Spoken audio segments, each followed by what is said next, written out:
नमस्कार, आप देख रहे हैं जे प्राइम भारत और मैं हूं आपके साथ ज्योतिका। आइए रुक करते हैं खबर की ओर।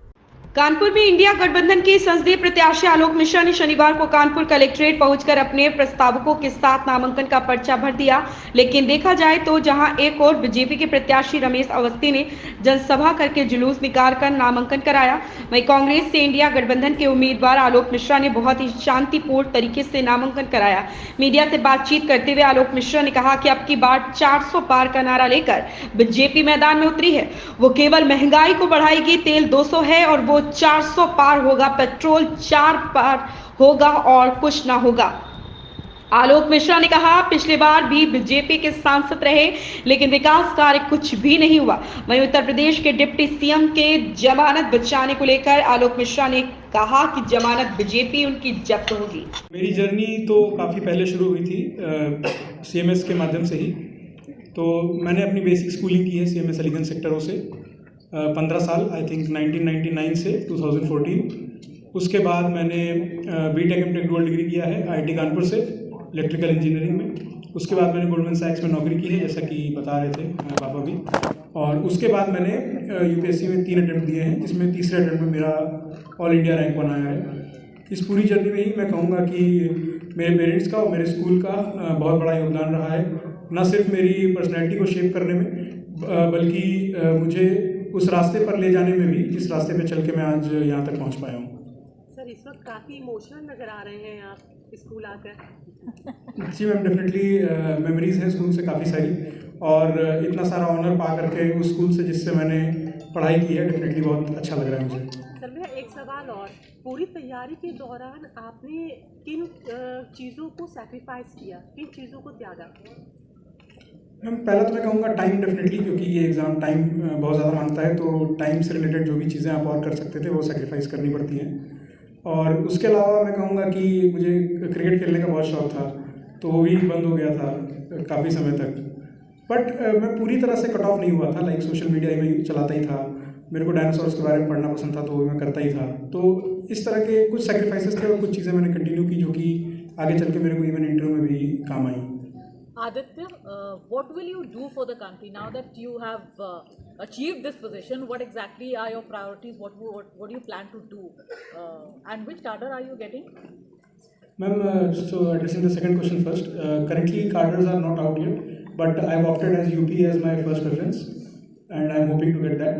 About the second question that you asked, ma'am, currently जिस सर्विस में मैं हूँ वहाँ पर मेरा पहला तो एम ये होगा कि इनिशियली हम एग्जीक्यूशन पार्ट में होते हैं, तो I would like to implement all the government schemes to the best of my ability. उसके बाद जब आगे चल के कभी पब्लिक पॉलिसी फॉर्मुलेशन का मौका मिलेगा तो डेफिनेटली मैं हेल्थ, एजुकेशन और स्पेशली चिल्ड्रन के लिए काम करना पसंद करूँगा। सर, प्रीलिम्स के लिए क्या कोई स्ट्रैटेजी थी आपकी? अपनी एक गलती से मैंने ये मेन चीज़ सीखी थी कि प्रीलिम्स में आपको हार्ड वर्क और स्मार्ट वर्क दोनों का मिश्रण चाहिए होता है। तो हार्ड वर्क में तो डेफिनेटली हर कोई हर प्रकार की किताबें पढ़ रहा होता है, बट स्मार्ट वर्क में एक चीज़ जो कई लोग इग्नोर कर देते हैं वो होते हैं प्रीवियस ईयर क्वेश्चंस के एनालिसिस। तो नॉट जस्ट पास्ट 10 ईयर्स जैसा हर कोई कहता है, बल्कि मेरा स्पेशल फोकस था कि मैं पिछले 3 साल के पेपर्स को ढंग से एनालाइज करूं कि किस प्रकार गलत स्टेटमेंट या किस प्रकार सही स्टेटमेंट फ्रेम किए जा रहे हैं, ताकि मैं ऑन द स्पॉट एलिमिनेशंस को अपनी जो स्ट्रेटजी है उसको और इम्प्रूव कर सकूँ। ऑप्शनल सर क्या था और क्या कुछ रेफरेंसेस, क्या कुछ आपकी जो है स्टडी मटेरियल था? ऑप्शन मेरा इलेक्ट्रिकल इंजीनियरिंग था, और रेफरेंसेस तो बहुत सारे होते हैं क्योंकि 14 सब्जेक्ट्स थे, तो 14 किताबें भी थी हमारी, तो वो मैं अलग से डाल पाऊँगा, यहाँ पर बता पाना थोड़ा मुश्किल होगा।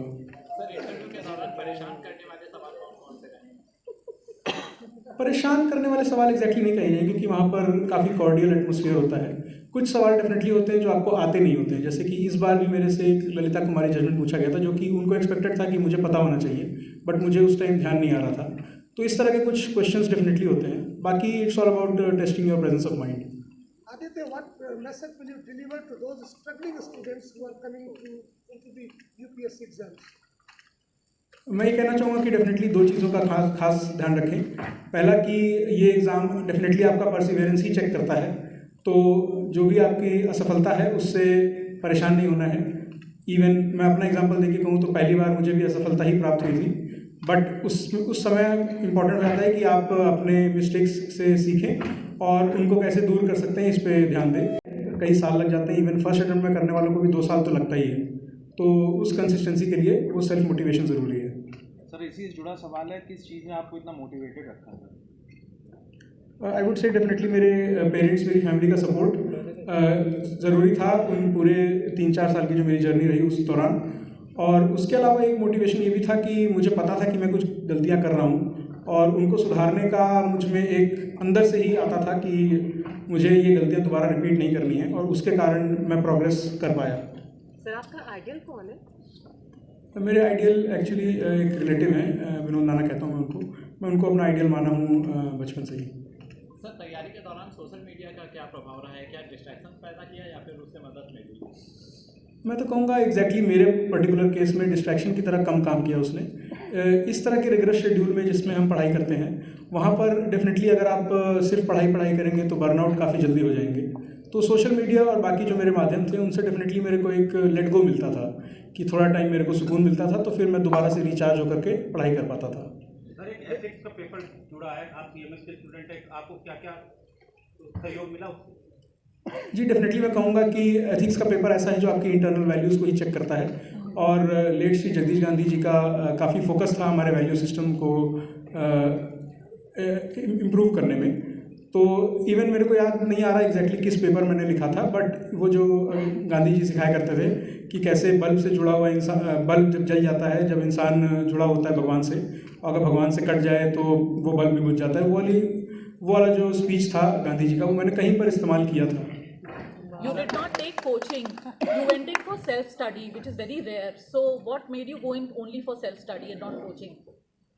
एक्चुअली जब मैं शुरू कर रहा था अपनी प्रिपरेशन, तो मैंने अपने सीनियर से बात की थी जो ऑलरेडी IAS में थे। तो उन्होंने ये सजेस्ट किया था कि अगर आप एकदम ज़ीरो से स्टार्ट कर रहे हैं तब तो कोचिंग आपके लिए फ़ायदेमंद साबित होगी, लेकिन अगर आपने थोड़ा बहुत आइडिया लगा लिया है, थोड़ी बहुत तैयारी खुद से कर ली है, तो फिर कोचिंग आपका टाइम फुल पोटेंशियल पे यूटिलाइज नहीं करवा पाएगी, क्योंकि वहाँ का कोर्स अलग चलेगा और आपको लगेगा कि आपकी पढ़ाई कहीं ना कहीं लैग कर रही है। तो इसलिए मेरा मोटिवेशन था कि मैं घर से खुद ही से सेल्फ स्टडी करूँगा और कोचिंग नहीं ज्वाइन करूँगा। सर आज आप IAS हो चुके हैं, एंड जब आप IAS थे तो आपने तो CMS ने आपको क्यों नहीं बुलाया? क्या इनडायरेक्टली CMS आपके जो अपना प्रमोशन नहीं कर रहा है? इस खबर में बस इतना ही। बने रहिए J प्राइम भारत के साथ।